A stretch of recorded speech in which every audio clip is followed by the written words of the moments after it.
A widow was repairing an old saddle outside the store until the rancher recognized the brand logo on it.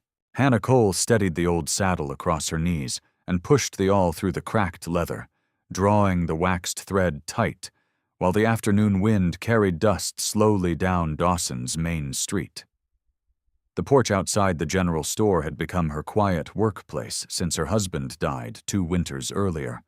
Riders came and went through town every day, leaving worn tack behind when repairs cost less than replacement. Most of them passed the porch without slowing, seeing only a widow stitching leather in the shade while wagon wheels creaked past and horses shifted along the hitching rail. Caleb Turner saw the brand burned into the saddle skirt and stopped mid-step. It was a mark no rancher in the valley liked seeing again, not after the drive that ended badly. The burn in the leather had faded with years of weather, but the shape was still clear enough to stir a memory Caleb had not expected to face again. For a moment he simply stood there beside the porch rail, watching Hannah finish the seam, as if the saddle had spoken to him in a language only he understood. Hannah trimmed the thread with a small knife and pressed the leather flat with her palm, testing the repair before moving to the next stitch. Saddles passed through Dawson often, and she had learned not to ask too many questions about where they came from. A saddle's history rarely mattered to the rider who needed it fixed. Caleb stepped closer to the rail, his attention still fixed on the brand. Years earlier, his father had mentioned that same mark during a quiet conversation after supper, speaking about a cattle drive that reached the rail yards with fewer animals than it had started with.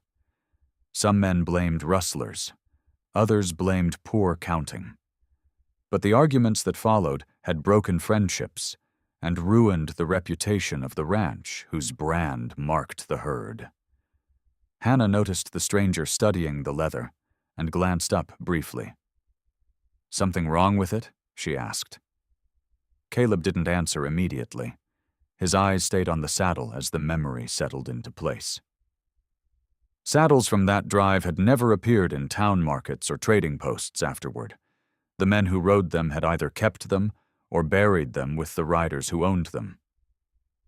Finally, he rested a hand against the porch rail and spoke.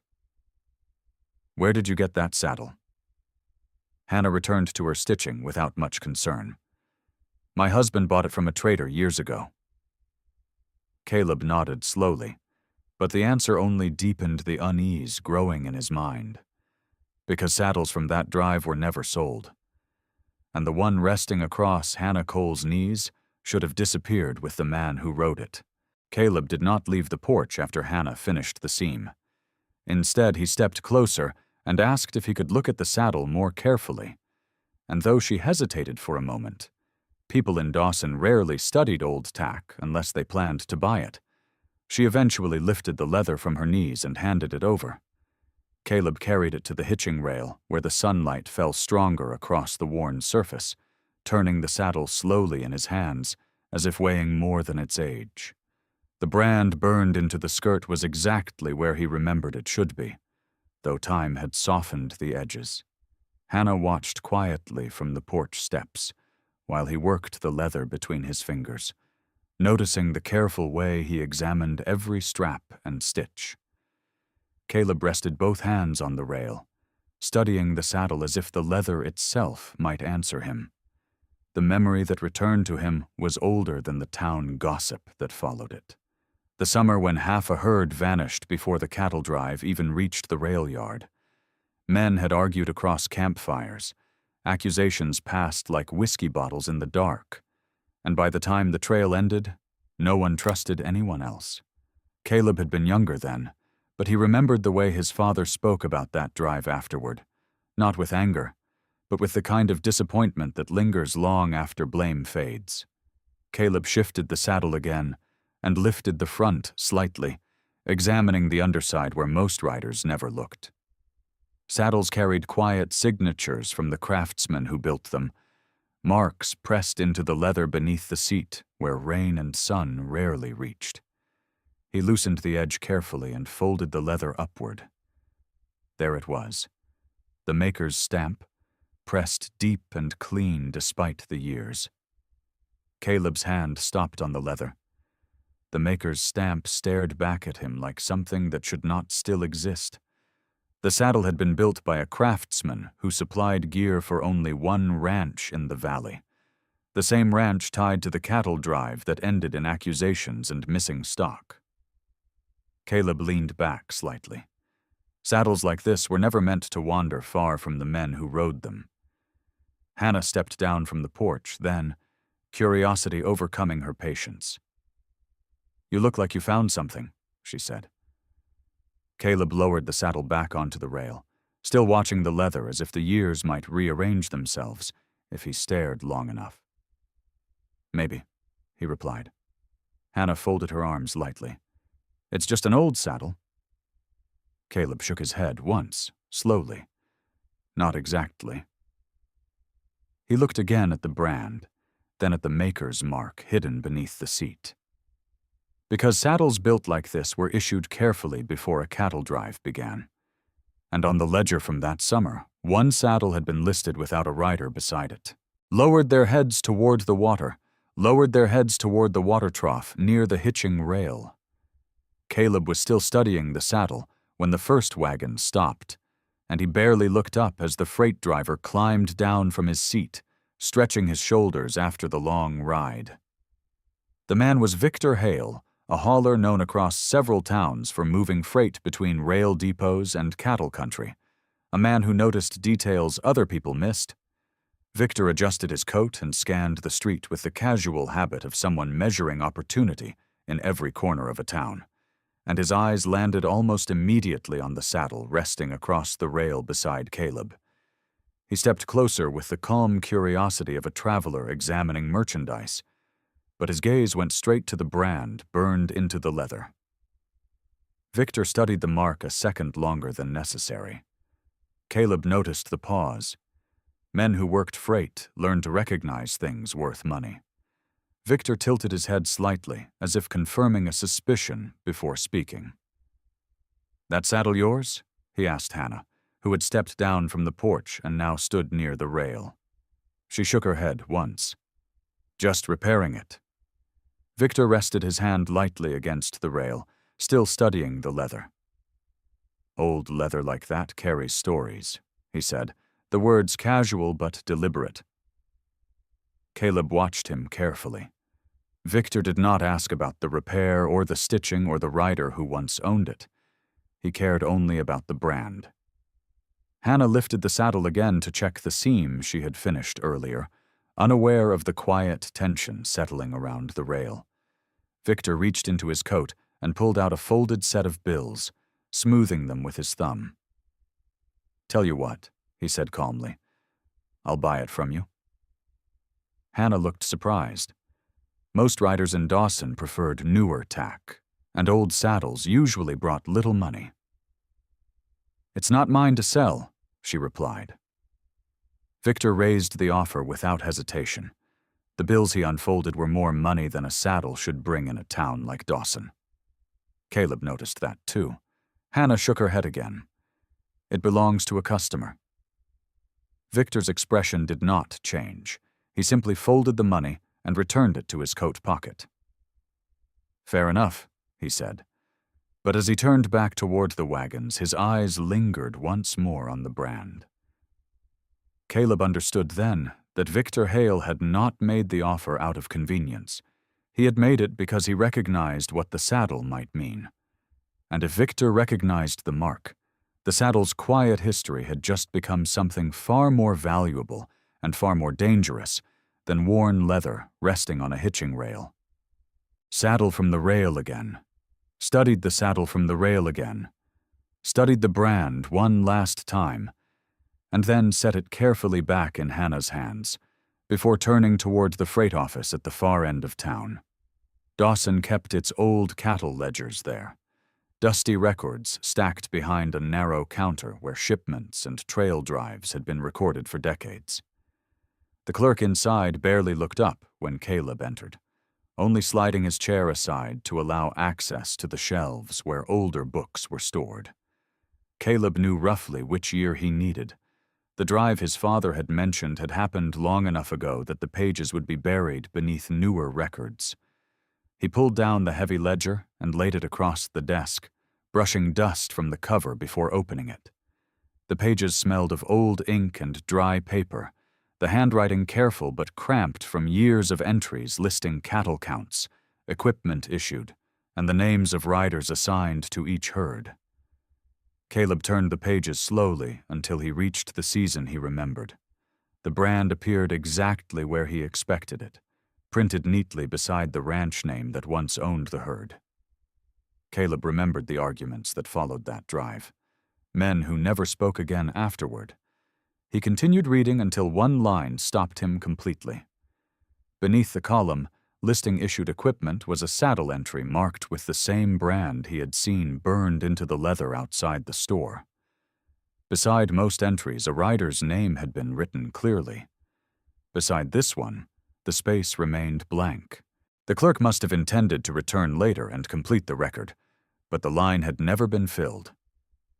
Caleb leaned closer, reading the entry again, as if the name might appear if he stared long enough. The blank space carried more weight than the rest of the page combined.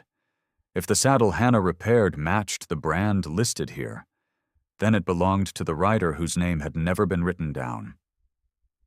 Caleb closed the ledger slowly, his thoughts moving through the pieces of the story his father once told, about cattle counts that never balanced and accusations that followed when the herd reached the rail yard. If the rider connected to this saddle had disappeared before the drive ended, the accusations that came later might have been wrong. Caleb carried the ledger back to the shelf, but paused before sliding it into place, because somewhere in Dawson a freight hauler had just offered too much money for an old saddle. And if Victor Hale recognized the same brand written inside that ledger, then he would also know that the missing name beside that saddle might be the key to a truth the town had never finished writing down. By the time Caleb stepped back onto Dawson's street, the sun had begun lowering behind the feed store roofs, stretching long shadows across the dirt road while the evening crowd slowly gathered near the saloon and freight yard. The town had settled into its usual rhythm. Horses tied along the rail, wagon drivers trading news, and lanterns beginning to glow behind saloon windows. But Caleb noticed immediately that Victor Hale had not yet left town with the freight wagons. Instead, the hauler stood across the street near the hitching rail, speaking quietly with one of his drivers while watching the general store porch where Hannah had returned to her workbench. The saddle still rested across the wooden stand beside her tools. Victor finished his conversation and crossed the street with calm, unhurried steps until he reached Caleb near the edge of the boardwalk. His expression was relaxed, but the directness in his eyes made it clear this was not a casual conversation. "You looked that saddle over pretty carefully," Victor said. Caleb rested one shoulder against the porch post, studying the freight man with the same quiet patience. "Just curious," he replied. Victor reached into his coat pocket and removed the folded bills again, smoothing them between his fingers before holding them loosely at his side. The amount was larger than before, more money than a saddle should bring in a town like Dawson. Caleb watched him carefully. Most people would have taken the money. Victor noticed the pause and gave a small shrug. "No harm in asking again?" he said. Caleb shook his head once. "Still not for sale." Victor considered him for a moment before slipping the bills back into his pocket. His voice lowered slightly when he spoke again. "Old gear like that doesn't usually show up by accident," he said. Caleb did not answer. Victor's gaze drifted briefly toward Hannah's porch, where the saddle rested in the fading light. "Sometimes," Victor continued calmly, "objects carry stories that were meant to stay buried." Caleb understood the meaning beneath the words. The freight man wasn't offering money for leather. He was offering payment for silence. Caleb straightened from the post.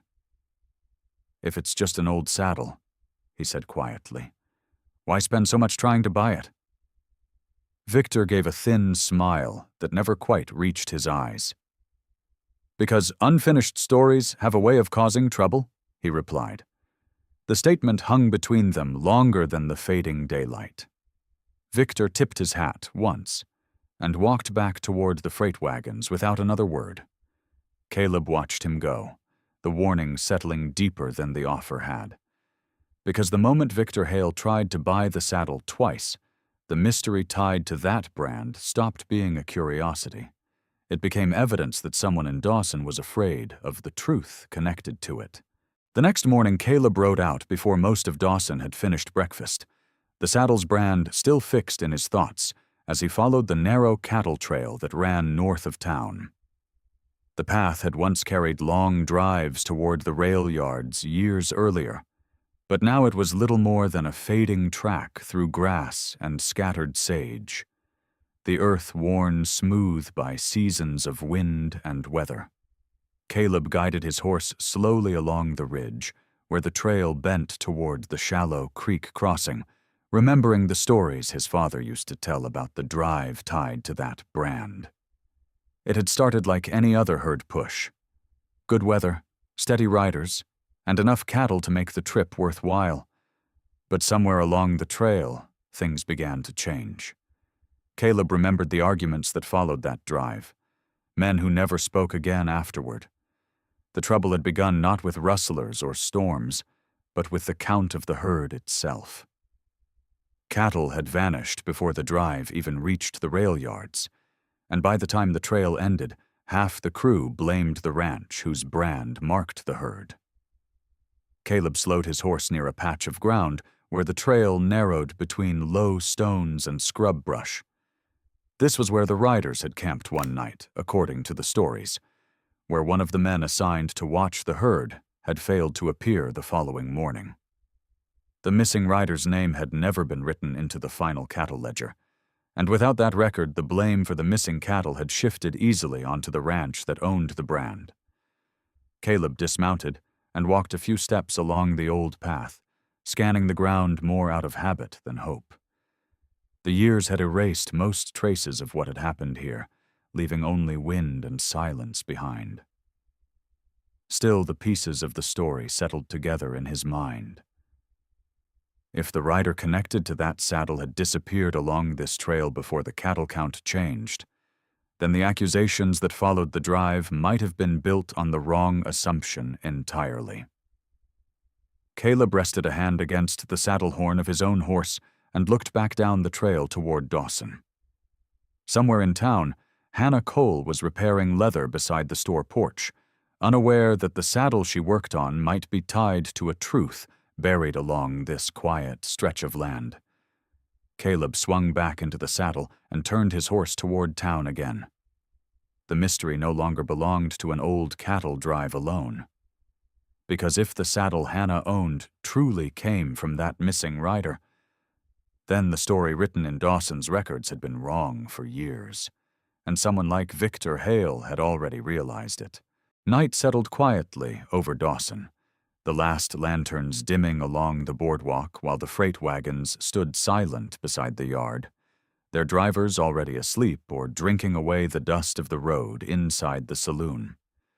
The town usually rested easily once the street emptied, but Caleb remained awake longer than usual, sitting near the stable door across from the general store where Hannah kept her small workbench on the porch. The saddle still hung beside her tools, the repaired seam barely visible in the lantern light she had left burning low. Caleb had not planned to guard the porch, yet the memory of Victor Hale's second offer had left him uneasy. Men who tried to buy old leather twice rarely stopped there. The wind moved softly through the street, stirring loose dust and rocking the empty hitching rail chains, and for a long time, nothing happened. Then Caleb heard the quiet scrape of boots against wood. A figure moved along the shadowed edge of the porch, careful and deliberate, pausing beside the workbench where the saddle rested. Caleb stepped forward slowly from the stable doorway without making a sound. The man lifted the saddle carefully, as if testing its weight before slipping the leather strap across his shoulder. The lantern light caught the edge of his coat just enough for Caleb to see the outline of a freight driver's hat. Caleb spoke before the man reached the street. "Leaving town early?" The figure froze, turning halfway before deciding whether to run or answer. Caleb moved closer, the boards creaking slightly under his boots. The man dropped the saddle back onto the workbench and raised his hands in quick surrender. "Just checking something," he muttered. Caleb looked at the saddle, then back at the man. "In the middle of the night?" The driver glanced toward the freight yard, where the wagons waited, clearly weighing whether the explanation mattered. He lowered his hands slowly.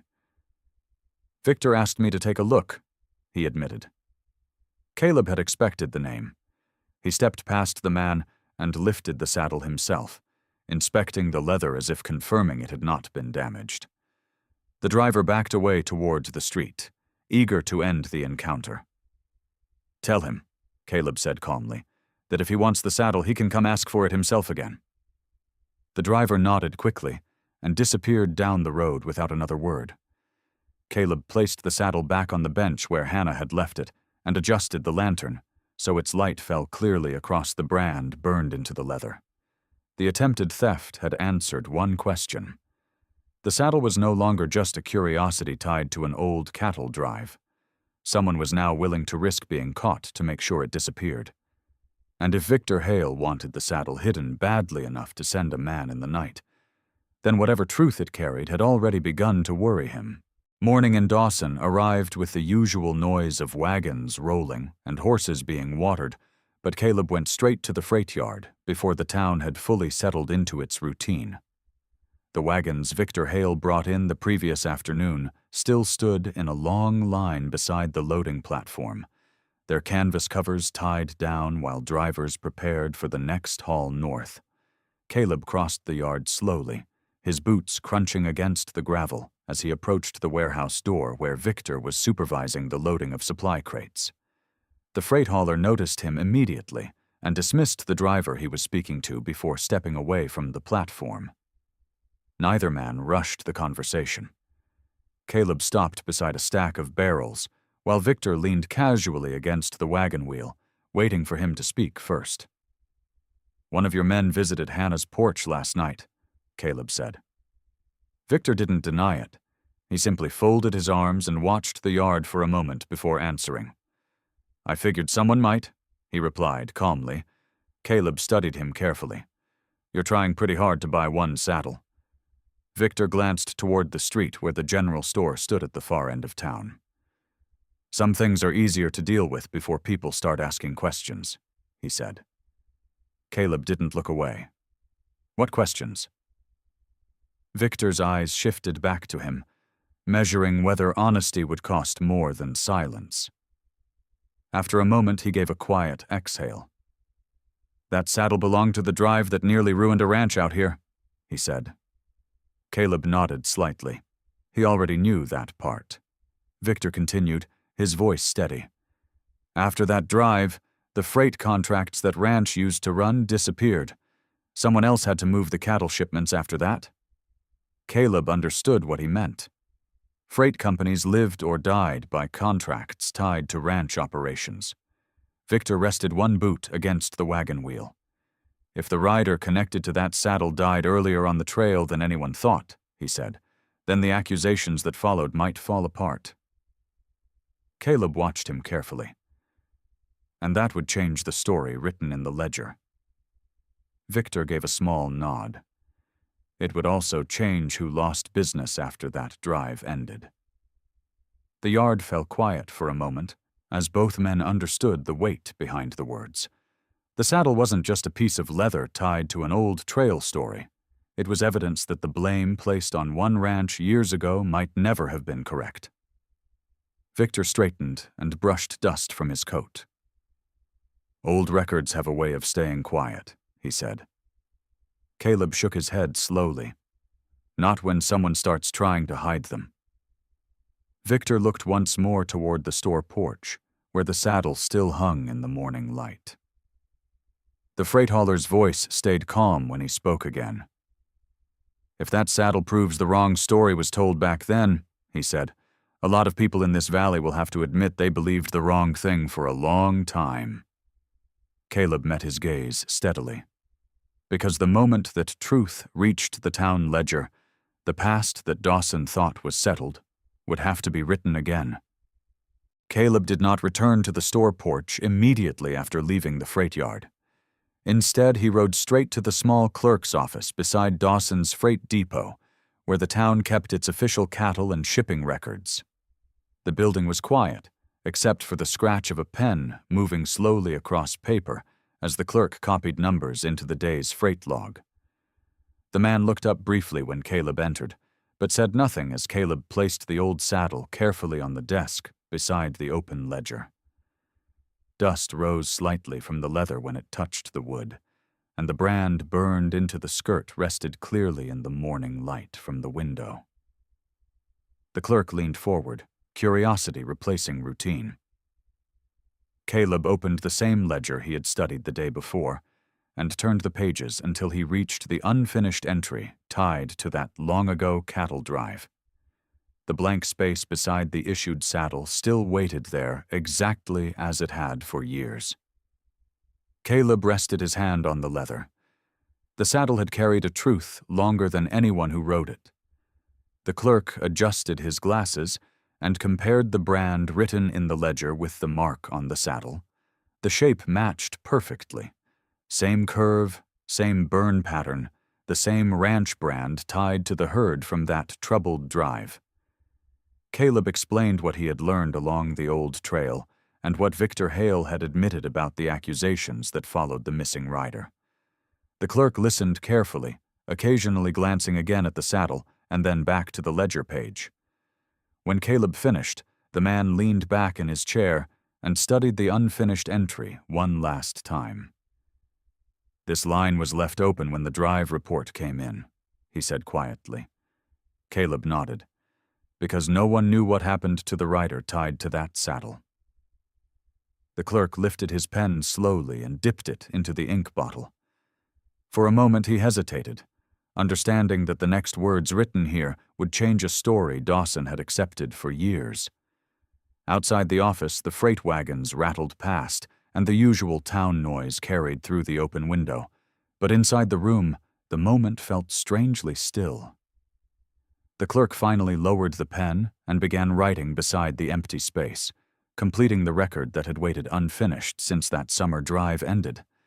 Caleb watched the ink settle into the page. Somewhere in Dawson, Victor Hale would already be thinking about the same ledger. But once the entry was written, the accusation tied to that brand would no longer belong to rumor or memory. It would belong to the town record itself. And the truth written there would finally match the saddle that had carried it all the way back to Dawson. The next morning, Dawson returned to its ordinary rhythm. The freight wagons already rolling north, while the first riders of the day stopped outside the general store for supplies.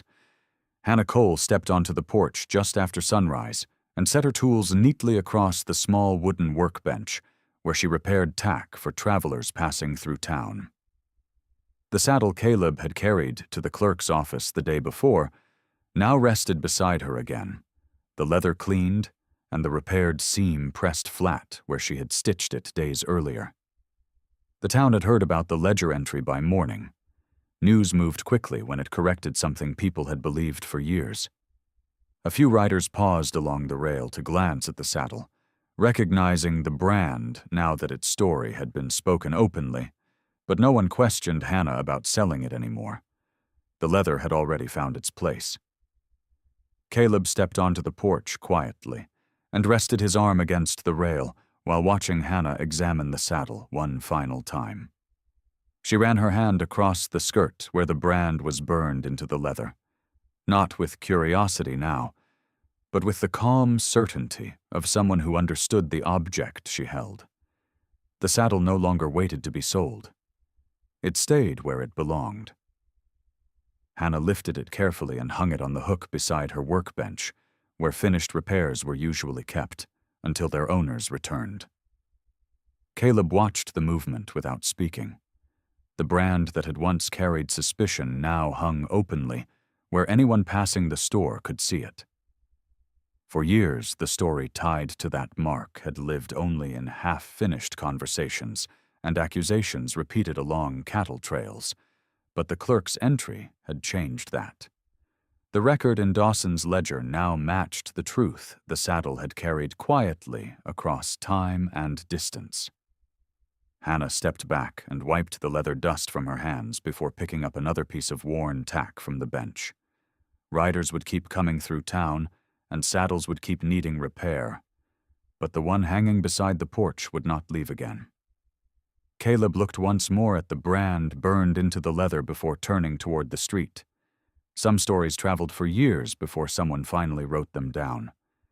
This one had taken an old saddle, a missing name in a ledger, and a quiet repair bench on a store porch to bring the truth home. And now that the record had been corrected, the leather that carried it could finally rest where the story ended. The saddle in this story carried its truth for years before anyone noticed the mark burned into the leather. Do you think Caleb did the right thing by reopening the old record? Or should some stories stay buried in the past? I'd really like to hear what you think. If this quiet frontier story stayed with you, consider subscribing Native American Tales for more stories from the American West, where small moments often carry the biggest truths.